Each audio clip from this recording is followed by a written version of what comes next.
Have you ever used slang when talking to your grandparents? If you have, chances are they had no idea what you were talking about. Their idea of slang is obviously very different from what we use now. Today we are going to be talking about slang. We will begin by discussing what it is, the history of slang, and how it originated. Next, we will talk about some of the common uses today. And finally, we will explore what slang might look like in the future. Let's begin by discussing what slang is. Merriam-Webster Dictionary defines slang as very informal, non-standard vocabulary. The word slang originated in Northern Europe in the early 1800s. It was originally a synonym for territory. As time went on, the definition of the word evolved. It was then used to describe merchants, or people that sold and advertised goods or services. After even more time, slang was commonly used to describe the attention-grabbing words merchants used to sell their goods. As writing became more common, slang did too. The earliest slang was written in the 1810s. Letters, newspapers, and books spread slang between communities, thereby becoming more common. The word afternoonified is a great example. To you and I, it sounds ridiculous. Take a second. What do you think it means? Was your first guess smart? Probably not. According to Penn State, in an article published by Rose Miller, Victorian women would use it to describe clothes when buying dresses or other clothing.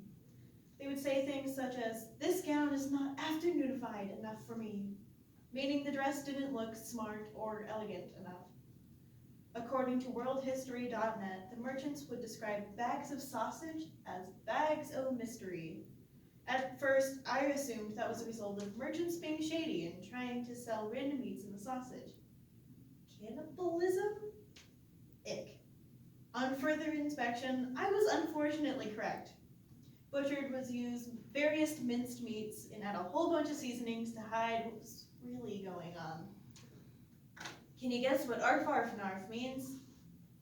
I'll give you a hint. It was commonly used in bars.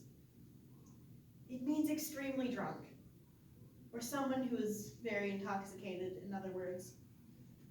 But how do advertising schemes in arfarfnarf compare to what we use now? As my last point explained, the use of slang is forever evolving and varies from generation to generation. The use of slang in everyday life has been common for decades.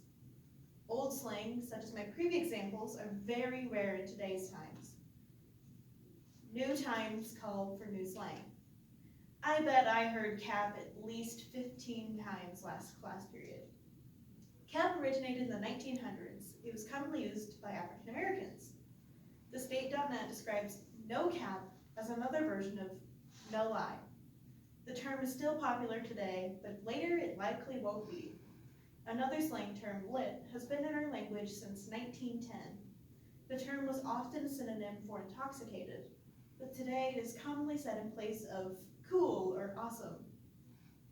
If you went back in time to 1864 and used lit to describe those wild 60s parties, bystanders would probably think you've lost your marbles. 200 years in the future, they would likely think roughly the same. Totes maybe isn't so popular now, but in the 80s it was common to say totes my goats rather than totally, as defined by Cambridge Dictionary. Maybe you cringe when people say it, but in another time it was, believe it or not, cool. In the future, those roles could switch. We could be the adults using outdated slang to embarrass kids. Future generations may not fully understand today's slang because, again, slang is forever evolving. We know the past and present of slang, but what does the future entail? It is certain that slang will continue to evolve and change at a rapid pace with the development of new technology, such as social media platforms. New slang could circulate at even faster rates. Music, technology, memes, and pop culture will be the source of most new slang. For example, the mobile game Among Us was very popular and within months died off. Children went from yelling at their friends for being the imposter or villain of the game to searching for the next thing to hyper-focus on.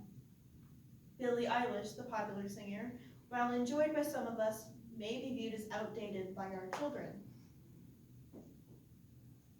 Obviously, we cannot predict exactly what will happen in the future, but we know it'll be different. The slang terms from the future may not make sense to us, but to that specific generation, it will be common and even normal.